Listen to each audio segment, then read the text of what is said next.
আসসালামু আলাইকুম গাইস, আশা করি সবাই ভালো আছেন। আজ আমি আপনাদের জন্য নিয়ে এসেছি নারকেলের দুধ দিয়ে কচু রান্না। তো কচুটা প্রথমে আমি কেটে ধুয়ে নিয়ে তারপর কাঁটা চামচ দিয়ে কেচে নিয়েছি। এরপর লবণ দিয়ে ভিজিয়ে রেখেছি 10 মিনিটের মতো। এরপর পানি দিয়ে ধুয়ে নিলাম। এরপর ধোয়া শেষ হয়ে গিয়েছে। এরপর পানি দিয়ে এটাকে চেপে চেপে পানিটা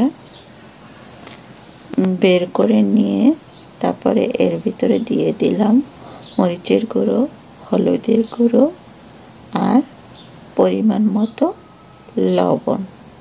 তারপরে এটাকে ভালো করে মিশিয়ে নিব।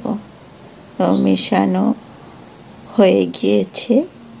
এবার আমি চুলায় একটা প্যানে সরিষার তেল গরম করে নিচ্ছি। আমি সরিষার তেল ইউজ করি রান্নায়, তাই এটা করেছি। আপনারা যে কোনো তেল দিয়ে রান্না করতে পারেন। তো এবার আমি তেল গরম হওয়ার পর এর ভিতরে সবগুলো কচু দিয়ে দিলাম, মশলা মাখানো কচুটা।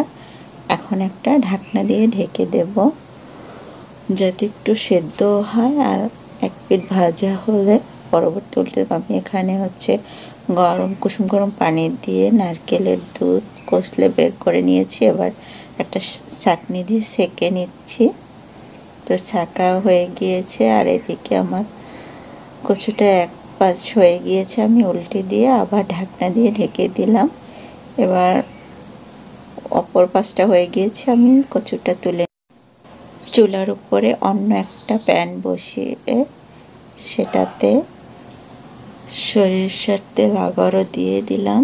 এরপরে এর ভিতরে দিয়ে দিয়েছি ছোট্ট সাইজের একটা তেজপাতা আর দিয়ে দিলাম রসুন বাটা, পেঁয়াজ বাটা। দেখতে দেখতে একটি লাইক করে দিন। আর দিয়ে দিয়েছি আদা বাটা এবং জিরে বাটা। এবার একটু পানি দিয়ে দিয়েছি। পানিটা দিয়ে দিয়েছি কারণ এখানে গুঁড়া মশলা ইউজ করা হবে, যার জন্য পানিটা দিয়ে দিলাম, পড়ে যেতে পারে। তো এবার আমি দিয়ে দিলাম মরিচের গুঁড়ো। যে যেরকম ঝাল খান সেই পরিমাণে দিবেন, আমি মশলার পরিমাণটা বলবো না। তারপর দিয়ে দিয়েছি হলুদের গুঁড়ো। জাস্ট আমি কি কি মশলা ইউজ করতেছি সেটা বলতেছি। তো এবার আমি এটাকে ভালো করে কষিয়ে নিচ্ছি আর দিয়ে দিলাম একটু অল্প পরিমাণে লবণ, কারণ ওই কচুটার ভিতরে লবণ থাকতে পারে, আমি পরবর্তীতে টেস্ট করে দেব। তো আমি এখন একটুখানি নারকেলের দুধ দিয়ে কষিয়ে নেব। তো এটা ভালো করে কষানো হয়ে গেলে আমি এর ভিতরে এখন দিয়ে দিলাম ধনিয়ার গুঁড়ো আর গরম মশলার গুঁড়ো। গরম মশলা বলতে জিরা আর দারুচিনি আমি একসাথে গুঁড়ো করে রেখেছি ওইটা। আর এবার কষানো হয়ে গিয়েছে। এবার আমি সম্পূর্ণ দুধটা দিয়ে একটা বলক তুলে নিচ্ছি। তো বলক তোলা হয়ে গিয়েছে।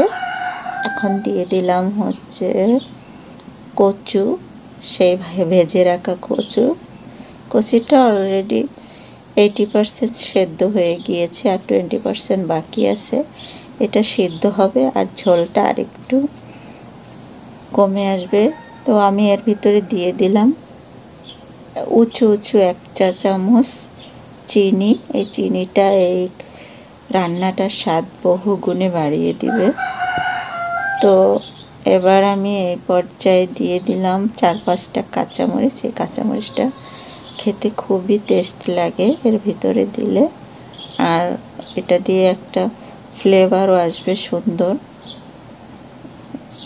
কচুটার ভিতর থেকে। তো যারা যারা আমার ইউটিউব চ্যানেল সাবস্ক্রাইব করেছেন তাদেরকে অসংখ্য ধন্যবাদ, এবং আমার পেজটি যারা ফলো দিয়েছেন তাদেরকেও ধন্যবাদ। যারা এখনও করে ফলো এবং সাবস্ক্রাইব করে ফেলুন। তো আমার রান্না শেষ।